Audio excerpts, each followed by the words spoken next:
గోంగూర పచ్చడికి కావాల్సిన ఇంగ్రీడియంట్స్ చెప్తున్నానండి. ఫ్రెష్ గోంగూర కడిగి నీడలో ఆరబెట్టాలి. ఇలా చేయడం వల్ల దీంట్లో ఉన్న జిగురు పోతుందండి. నేను ఇవి 2 కట్టలు తీసుకున్నాను. 6 టేబుల్ స్పూన్ల ఆయిల్, 10-12 ఎండుమిర్చి, 2 టేబుల్ స్పూన్స్ జీలకర్ర, 1/2 టేబుల్ స్పూన్ ఆవాలు, 1 టేబుల్ స్పూన్ శనగపప్పు, సాల్ట్ మీ టేస్ట్కి తగ్గట్టు, 1 టేబుల్ స్పూన్ మెంతి పొడి, 1 వెల్లుల్లిపాయ, కరివేపాకు, ఎండుమిర్చి. ఫస్ట్ స్టవ్ ఆన్ చేసుకుందామండి.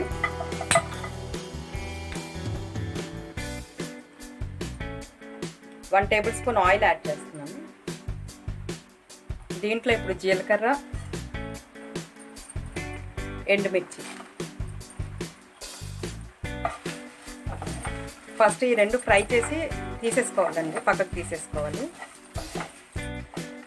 ఈ 2 ఫ్రై అయిపోయాయండి. ఇప్పుడు ఇవి పక్కకు తీసి పెట్టేసుకుందాం. నెక్స్ట్ గోంగూర ఫ్రై చేసుకుందాం. దీంట్లో ఇంకొక టేబుల్ స్పూన్ ఆయిల్ యాడ్ చేద్దామండి. దీంట్లో ఇప్పుడు గోంగూర యాడ్ చేద్దాం.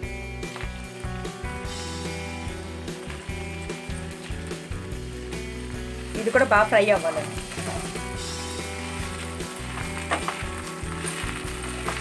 గోంగూరలో 2 టైప్స్ ఉంటుందండి. ఒకటి తెల్ల గోంగూర, ఒకటి పుల్ల గోంగూర. నేను ఇది పుల్ల గోంగూర తీసుకున్నానండి. దీంట్లో చింతపండు అవసరం లేదు.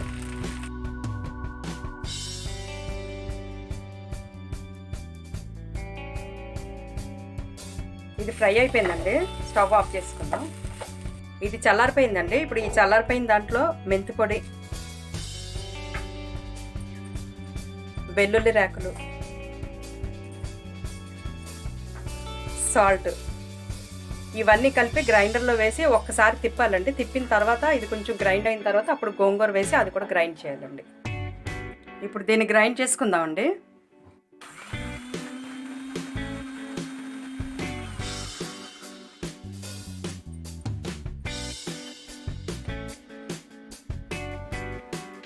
ఇప్పుడు గోంగూర కూడా యాడ్ చేసేద్దాం.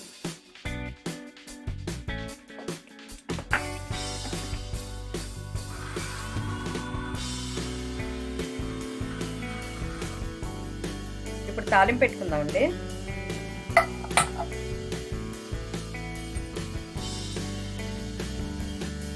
మిగిలిన ఆయిల్ ఏదైతే ఉందో అది వేసేస్తున్నాం. ఆయిల్ హీట్ అయిన తర్వాత ఆవాలు, శనగపప్పు అండి.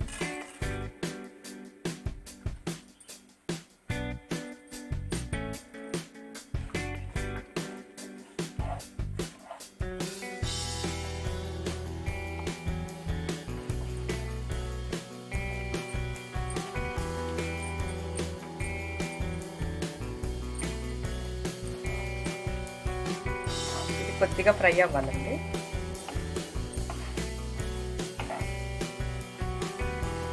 గోంగూర మనకి హెల్త్కి చాలా మంచిదండి. దీంట్లో ఐరన్, ఫోలిక్ యాసిడ్ 2 ఉంటాయండి. ఇవి ఫ్రై అయిపోయండి. ఇప్పుడు కరివేపాకు, ఎండుమిర్చి యాడ్ చేద్దాం.